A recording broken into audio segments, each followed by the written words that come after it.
예수의 십자가 곁에는 그의 어머니 이모와 글로바의 아내 마리아와 막달라 마리아가 섰는지라. 예수께서 자기의 어머니와 살아가시는 제자가 곁에 서 있는 것을 보시고 자기 어머니께 말씀하시되 여자여 보소서 아들이니라 하시고 또 그 제자에게 이르시되 보라 내 어머니라 하신대 그때부터 그 제자가 자기 집에 모시니라. 아멘. 저 따라 하겠습니다. 여자여 보소서.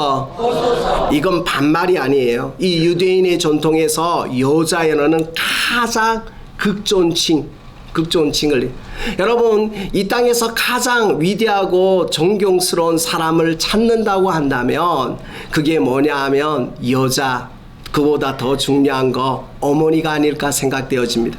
여자는 연약한데 어머니는 강하잖아요.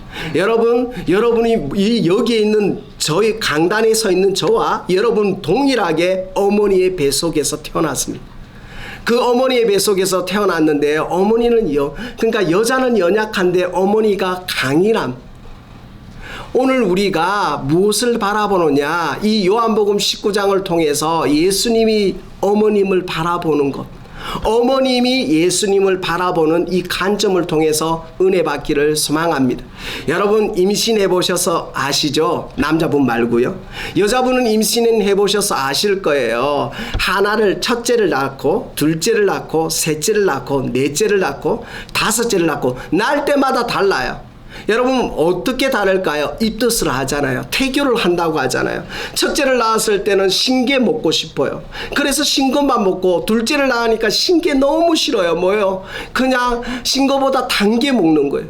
그래서 뭐예요? 태교, 태몽. 그러니까 내 안에 이 태아가 살아있다는 거. 그러니까 그것을 인해서 뭐예요? 입덧을 하잖아요. 10개월 동안 내내 입덧을 하는 사람도 있고 입덧을 3개월 지나고 나서 음식을 먹는 사람도 있고 어떤 사람은 먹고 토하는 사람도 봤던 이유는 뭐냐? 그 태아가 어머니의 배 속에서 자라는다는, 즉 뭐냐? 교감한다는 거예요. 여러분 우리가 하나님 안에서 영적인 교감을 할 수 있다면 얼마나 좋을까요?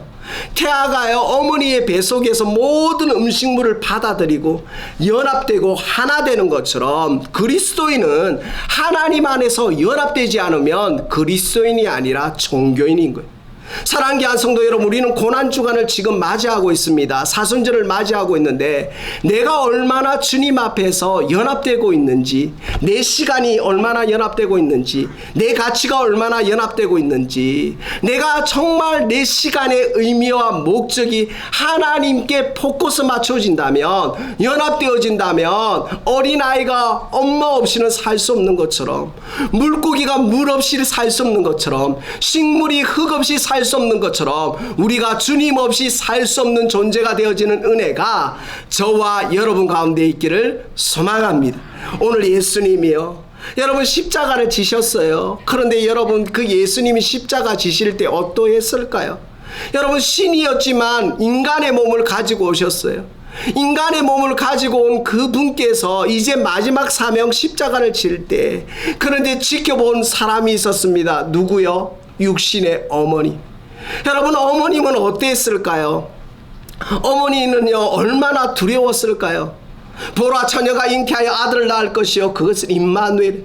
마리아야 두려워하지 말라. 여러분 마리아와 요셉은 어땠을까요? 요셉은 그렇다 치고라도 마리아는 어땠을까요? 결혼하지 않았는데, 성령이 잉태됐는데, 여러분 임신해 보셔서 아시잖아요. 3개월 지나고 4개월 지나고 5개월 지나고 배가 불러와요. 그런데 남자를 가까이 하지 않았어요. 성령으로 잉태됐어요. 그런데 아기를 낳았어요. 예수를 낳았는데 뭐예요? 똑같은 어린 아기인 거예요. 그런데 하나님은 말씀하셔요. 예수다, 우리를 구원할 자다고 말해요. 그런데 그게 믿어진다는 게 얼마나 은혜일까요? 여러분 하나님의 말씀이 믿어진다는 게 얼마나 큰 은혜입니까? 우리가 이성적으로 합리적으로 논리적으로 하나님을 믿을 수 있을까요? 그러지 않아요. 하나님의 전적인 은혜, 성령의 은혜가 있지 않고는 하나님의 말씀을 들을 수도 없고 하나님의 말씀을 믿을 수도 없는 것처럼 마리아가 믿었다는 거예요. 뭐예요? 나를 통해서 예수 그리스도가 나온다는 거예요. 나를 통해서 우리를 구원할 자가 나온다는 거예요. 그러나 믿었지만 여러분 그냥 똑같은 유년기를 보내는 거예요. 똑같이 장난치고 똑같이 아무런 그게 없었어요. 10대 때까지. 유대인은 성인이 되고 나서 달라지는데 그때부터 해당에 있는 거예요. 예수님이 가르치셨습니다. 고치셨습니다. 제자를 삼았어요. 12제자를 삼았어요. 그런데 십자가 앞에 가는데 어떠한 심정이었을까요? 나는 진짜 주님을 위해서 죽겠습니다. 그런데 그 수제자 베드로가 예수님을 부인하고 이 십자가 현장에 있지 않고 예수님을 위해서 동계를 마쳤던 정말 철저한 그 회개가 가룟유다가 예수님을 파는 그 안타까움, 유대인의 전통자들도 제사장들도 서기관들도 예수님을 따랐던 그 수많은 무리들이 십자가 앞에 서시는 그 주님 앞에 아무도 없는 거예요. 그런데 어머니는 어떠했을까요? 어머님은 그 예수님이 십자가 지셔야 된다는 걸 아는데, 여러분 머리로 아는 거하고 마음으로 아는 게 너무나 다르잖아요. 여러분 머리로 아는 건 우리 모두가 알아요. 그러나 마음으로 안다는 거. 그런데 예수님을 지켜보며 마리아가 한마디도 하지 않습니다. 그냥 묵묵히 지켜보고 있는 거예요. 예수님이 그럽니다. 엘리 엘리 라마 사막다니, 나의 하나님 어찌하여 나를 버리시나이까? 어찌하여 나를 버리시나이까? 고백하며 인간이 겪을 수 없는 그 참혹한 고통 가운데 예수님이 어머니를 바라보며 하시는 말씀, 여자여 보소서 아들입니다. 이것은 무엇을 의미할까요? 어머님, 나는 당신의 아들입니다. 어머님, 나는 당신 때문에 존재합니다. 어머님, 감사합니다. 고맙습니다. 이 말이 아닐까요? 어머님, 이제 나는 이 사명을 완수하기에 육신의 이별을 해야 됩니다. 그러나 어머님, 염려하지 마십시오. 어머님, 사랑합니다. 이 메시지가 아니었을까요? 예수님이 여자여 보소서 아들이다 말하고 나서 제자들에게 말합니다. 그때 이 성경 학자들이 요한과 야고보를 이야기하고 있는데요, 예수님이 제자에게 말합니다. 제자들에게 오늘 이 본문에 보면 이렇게 말하고 있습니다. 사랑하시는 제자 곁에 서 있는 것을 보시고 자기 어머니에게 말씀하시고 여자여 보소서, 그리고 모여 제자들에게 말하는데 이렇게 말합니다. 보라 내 어머니라. 이건 무엇을 의미할까요? 나를 낳아준 분이다. 나를 존재한 분이다. 너희가 나를 따랐던 것처럼 나의 어머니를 따르고 공경해라는 마지막 유언을 남기게 됩니다. 사랑하는 기한성도 여러분, 이 유언에 무엇을 의미할까요? 나는 떠나지만, 예수 그리스도는 떠나지만 하나님이 누구를 보내신다? 보혜사 성령을 보내시는 것처럼 오늘 우리에게 하나님 주시는 은혜를 바라보라는 영적인 메시지인 줄 믿습니다. 사랑하는 기한성도 여러분, 제자들이 이 야고보와 요한이 오늘 27절에 보면 그 이후로 어머님을 마리아를 자기 집에 모십니다. 여러분, 믿음은 무엇일까요? 하나님의 말씀을 듣고 머뭇머뭇거리는 것이 아니라 즉시 실행하는 겁니다. 말로만 혀로만 사랑하는 것이 아니라 행함이 없는 믿음은 그 자체가 죽은 것처럼 오늘 우리의 삶에서 하나님의 말씀을 들었다면 우리의 삶에서 행함으로 나아가시는 은혜가 저와 여러분 가운데 있기를 소망합니다. 여러분이 행함이 있을 때 역사가 일어나는 거예요. 행함이 있을 때 하나님의 영광이 드러나는 것처럼 오늘 이 제자들이 예수님의 말씀을 듣고 즉시 어머님을 모시고 공경하고 효도했던 것처럼 오늘 우리의 삶에서 이 고난 중간에 무엇을 기억해야 될까요? 첫 번째, 하나님을 기억하시고, 두 번째, 여러분을 낳아준 부모님을 기억하십시오. 세 번째, 여러분이 낳은 자녀를 기억하십시오. 기독교는 효의 종교입니다. 기독교는 막무가내 종교가 아니에요. 제사를 안 드린다고 하니까 추도식을 안 하는 종교가 아닙니다. 기독교는 얼마나 믿음의 조상들을 기억하는지, 아브라함의 하나님, 이삭의 하나님, 야곱의 하나님이 우리 하나님인 것처럼 여러분 육신의 부모를, 육신의 자녀를, 육신의 이웃을 사랑하시는 축복이 저와 여러분 가운데 있기를 소망합니다. 여러분, 보이지 않는 하나님을 어떻게 사랑합니까? 보이는 목회자도 사랑하지 못하고, 보이는 장로님 권사님도 사랑하지 못하면서, 보이는 부모도 사랑하지 못하면서 어떻게 하나님을 사랑한다고? 말이 안 되는 거예요. 오늘 우리에게 이 사순절은 무엇을 말씀하시느냐? 우리에게 주어진 이 시간에 하나님을 경외하는 만큼 하나님 사랑하시고 이웃을 사랑하시는 축복이 저와 여러분 가운데 있기를 소망합니다. 여러분 혹시 이분을 아시나요? 조 마리아라고 혹시 기억하시나요? 여러분 어른들이니까 아실 수도 있는데 이 조 마리아라는 한 여인이 있었습니다. 이 여인은 누구의 어머니냐면 우리가 너무나 잘 아는 안중근 의사의 어머니입니다. 안중근 의사가 1907년도에 독립운동을 하게 됩니다. 어머님이 당부합니다. 아들아, 너는 정말 나라와 민족을 위해서 담대하게 나아가라. 나 엄마를 걱정하지 말고 정말 나라와 민족을 위해서 너는 사명을 완수해라 라고 말합니다. 독립운동을 했습니다. 그리고 드디어 1909년 안중근 의사가 이토 히로부미를 총으로 총살하는 일들이 벌어집니다. 그때 그 자리에서 체포되었습니다. 모든 일본 언론들이, 한국 언론들이 이제는 끝났다 안중근이. 그런데 뭐예요? 어떤 편에서는 안중근을 살리기 위해서 항소를 해야 된다. 항소를 해서 우리 살인, 그러니까 사형은 면하자 이렇게 말하는데 어머님이 뭐라고 말하느냐? 항소를 하지 마라. 왜 일본 나라 이 사람들에게 너의 죽음을 맡기느냐? 살과 죽음은 하나님께 있다. 그러니까 항소하지 말고 이 사명을 정말 뜻있게 보내라 하면서 죽음을 맞이하라는 거예요.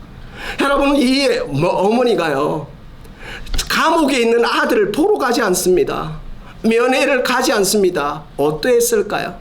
진짜 안 가고 싶었을까요? 진짜 그러니까 처절하지 않을까요? 부모가요 이 땅에서 가장 힘든 게요, 부모가요 자식을 앞세운 게 얼마나 힘든지 아세요? 이루 말할 수가 없어요. 그런데요 뭐요, 살릴 수 있는 기회가 있어요. 그런데 뭐요, 그러지 말라는 거예요. 우리를 압제한 일본 앞에 하소연하지 말라는 거예요.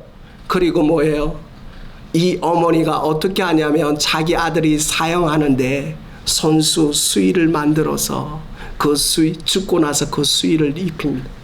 오늘 제가 왜 이 예화를 할까요? 여러분 우리는요 하나님 나라의 사명자입니다. 하나님 나라의 사명을 완수해야 될 사람입니다. 여러분 이 사명이 크고 높은 게 아니에요. 내가 많이 배우고 적게 배우고 나는 부자고 가난해서 사명이 아니라 하나님이 우리에게 주신 탈란트대로, 여러분 주어진 믿음의 분량대로 하나님 앞에 끝까지 달려가는 축복이 저와 여러분 가운데 있기를 소망합시다. 사랑하는 귀한 성도 여러분, 고난 없이는 영광이 없습니다. 고난 없이는 하나님의 영광이 없는 것처럼, 십자가 없이는 예수 그리스도의 부활이 없는 것처럼, 오늘 우리가 정말 주님을 다시 한번 바라보면서 내가 얼마나 하나님 영광에 살아가고 있는지, 내가 이 땅을 살아가면서 하나님이 주신 형제 자매를 바라볼 때 얼마나 하나님 마음으로 사랑하고 있는지 다시 한번 점검하시는 은혜가 저와 여러분 가운데 있기를 소망합니다. 사랑하는 귀한 성도 여러분, 우리에게 주어진 시간이 얼마 남지 않았습니다. 오늘 주님은 그 십자가에 참혹한 그것 가운데 무엇을 말하느냐? 어머님, 저는 사명을 완수하러 갑니다. 사랑하는 귀한 성도 여러분, 사명을 완수할 때 하나님 앞에 서는 줄 믿습니다. 여러분이 사명을 완수하는 축복이 저와 여러분 가운데 있기를 소망합니다. 이 땅에 부질없는 거 붙들지 마시고, 이 땅에 허무한 거 붙들지 마시고 하나님 붙드시는 은혜가 저와 여러분 가운데 있기를 소망합니다. 사랑하는 귀한 성도 여러분, 훌륭한 부모가 훌륭한 자녀를 만드는 거예요. 훌륭한 목회자가 훌륭한 성도를 만드는 거예요. 이건 어쩔 수 없는 현실입니다. 우리 성도들이 우리 자녀들 좋은 만남의 복을 달라고 저는 이렇게 말합니다. 그런 만남의 복을 받고 싶습니까? 그러면 권사님, 집사님의 자녀가 좋은 자녀가 되어야 됩니다. 하나님은요 좋은 사람을 구별해서 하나님이 쓰시는 거예요. 내가 좋지 않은데, 내 인격이 더러운데, 내 인격이 연약한데, 내가 하나님 앞에 올바로 서지 못하는데, 내가 하나님 앞에 예배 드리는 척까지 삶에서는 하나님과 거리가 먼데, 그래놓고 자녀들한테는 하나님 제일주의로 살아가라, 하나님이 살아가라. 있을 수 없습니다. 오늘 예수님도 사명 완수했지만 누구도 사명 완수했어요? 어머니 마리아도 사명을 완수했고, 어머님이 그 자리에서 안 된다, 내 아들 죽으면 안 된다 하지 않았어요. 얼마나 많이 울었을까요? 얼마나 가슴이 찢어졌을까요? 얼마나 헤어졌을까요? 그런데요, 묵묵히 바라보면서, 묵묵히 따라가면서 얼마나 배신감 느꼈을까요? 얼마나 모멸감을 느꼈을까요? 사람들이 죽여라 죽여라 말할 때 유대인들도 있었고, 제사장들도 있었고, 레인들도 있었고, 그렇게 믿었던 제자들마저 자기 아들을 버리는 처참한 가운데 마리아는 누구를 바라봤느냐? 하나님을 바라봤어. 예수님은 누구를 바라봤느냐? 하나님을 바라봤어. 사랑하는 교한성도 여러분, 하나님을 바라보시는 은혜가 저와 여러분 가운데 있기를 소망합니다. 하나님을 바라볼 때 살 길이 열리는 줄 믿습니다. 자녀들에게 뭘 더 주고가 중요한 게 아니라 믿음을 주십시오. 믿음을 줄 때에 하나님이 살 길이 열리는 줄 믿습니다. 그래서 여자여 보소서가 우리의 신앙의 지침처가 되어서 하나님께 영광을 돌리는 축복이 저와 여러분 가운데 있기를 소망합니다. 이 시간 말씀 기억하면서 다 같이 기도하겠습니다. 여러분에게 사명 주셨어요. 사명은 크고 작은 게 아니에요. 우리 모두에게 하나님을 닮은 사명을 주셨어요. 하나님을 닮는다는 건 뭘까요? 내 시간이 하나님께 드려지는 거예요. 내 물질이 하나님께 드려지는 거예요. 내 의미가 하나님께 드려지는 거예요. 하나님, 그런 은혜가 있게 해달라고 여러분 자신을 놓고 이 시간 말씀 기억하면서 다 같이 한번 기도하도록 하겠습니다.